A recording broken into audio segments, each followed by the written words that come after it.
Hey everyone, Foxx from modelmaking.guru here, and hello and very welcome to the next instalment of my build series of the awesome 1/3 scale Iron Man Mk.III Armour partwork from my good friends over at Fanhome. I'm building up this model issue by issue over the coming 2 years, and you can join me as I try not to screw up the gorgeous paintwork too much. As always, in the interests of transparentularityness, I need to explain that this partwork has been provided to me at no cost by the good folks at Fanhome. They've got no creative input into the videos and all opinions are my own, but they are providing the partwork. If you don't know who Fanhome are, here's a quick video.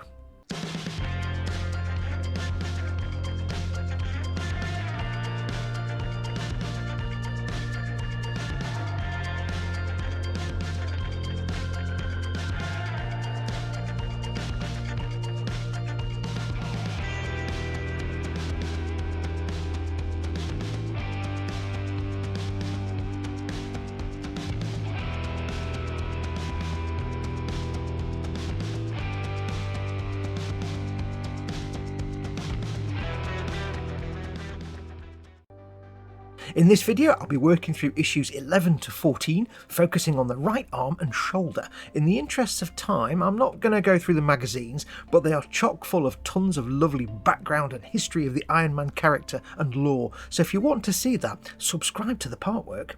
We have a goodly selection of parts for these issues, including some vinyl stickies.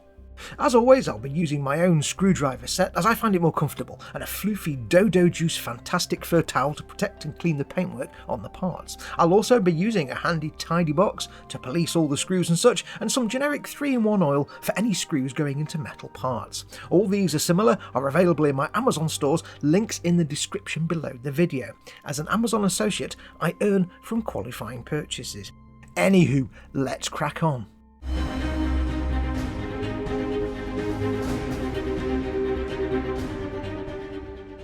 Issue 11 sees me adding to the shoulder part I've already built, and we have springage this time. Note the loops on the ends of the springs. One is closed, one is an open C shape. I slipped the closed end of the spring onto an HP screw and fixed it loosely in place. I didn't tighten it all the way just yet so that I can move it around later.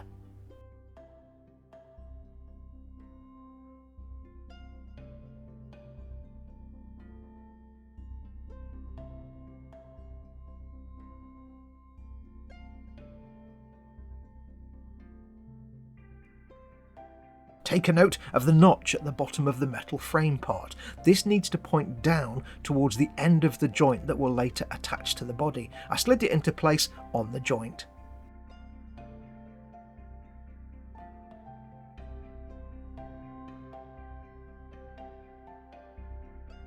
I then carefully hooked the open C-shape ends of the springs and hooked them around the tabs on the metal frame. It's fiddly.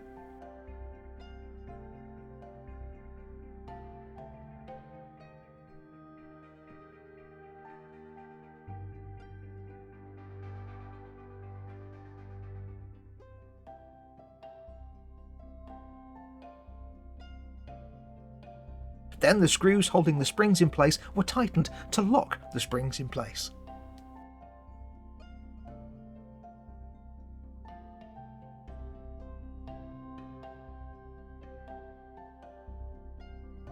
Lastly, the joint covers were snapped into place. These are a simple friction fit.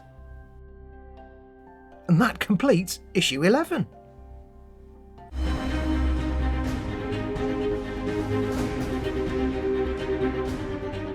Next is issue 12 and the assembly of the upper arm joint. We get a magnetic screwdriver in this issue, which you might find handy for some of the smaller screws here and there.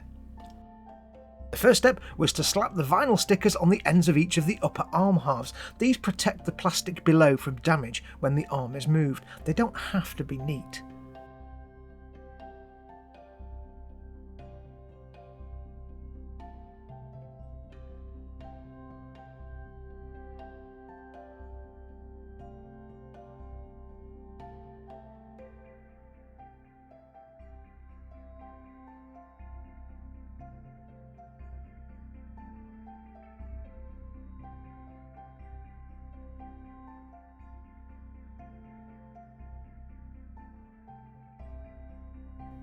Next, I attached the previously assembled elbow and lower arm to the upper arm cover.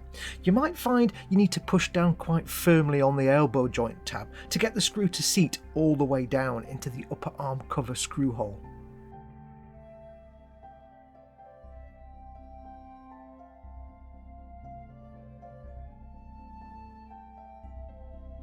Now, for the next step, you'll need to ignore the instruction order. It has you install the joint into the arm first and then install the joint fastener, part 11E. This is actually impossible because the post at the bottom of the joint needs to be inside part 11E. Instead, simply pop 11E onto the joint and then install that onto the arm using 2 EM screws. I'm dipping the screws in the 3-in-1 oil here to give me an easier time threading the screw into the metal screw hole. This only applies to M screws that go into metal, as they can be quite tough to seat and you don't want to strip them by mistake. Then I took the remaining upper arm cover and snapped it onto the other side of the arm and fixed that in place with 2 EM screws. The elbow armour isn't installed here because it kept falling off, so it's best to leave it to the side until the arm is complete.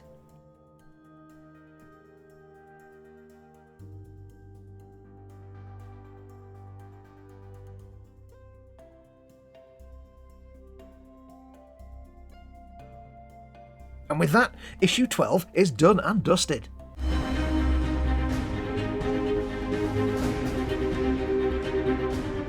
Issue 13 is short and sweet with only 4 parts. Firstly, I push fit the gold arm plate into place, no screws required.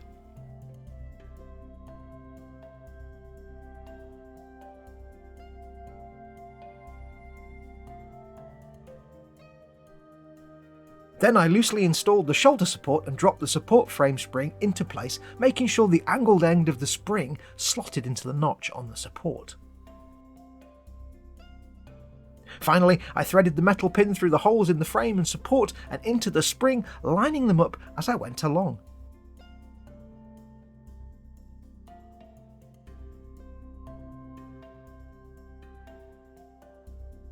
This completes issue 13.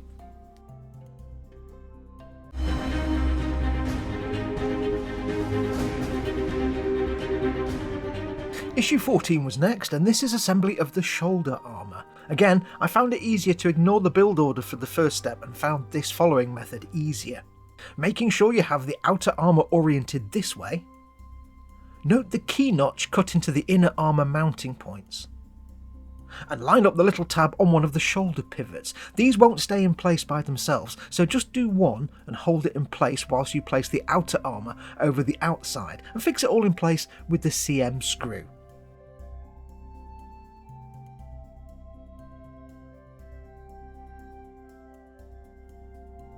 I then installed the screw on the other side of the armour. I adjusted them a little so that the armour could move easily without being too flippity-flappity loose. I installed the shoulder caps to hide the screws,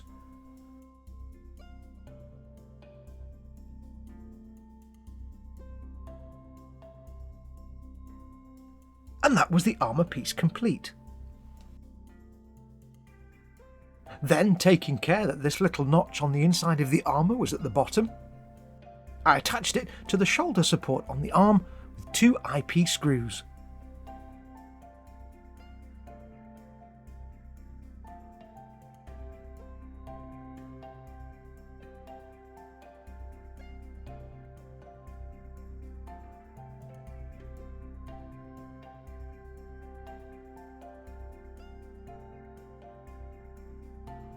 Finally, the hand was popped into the wrist ball socket. Any Gumpler builders out there will be more than familiar with this. It's a little tricky as the ball joint is a bit floppity, but it just clonks into place.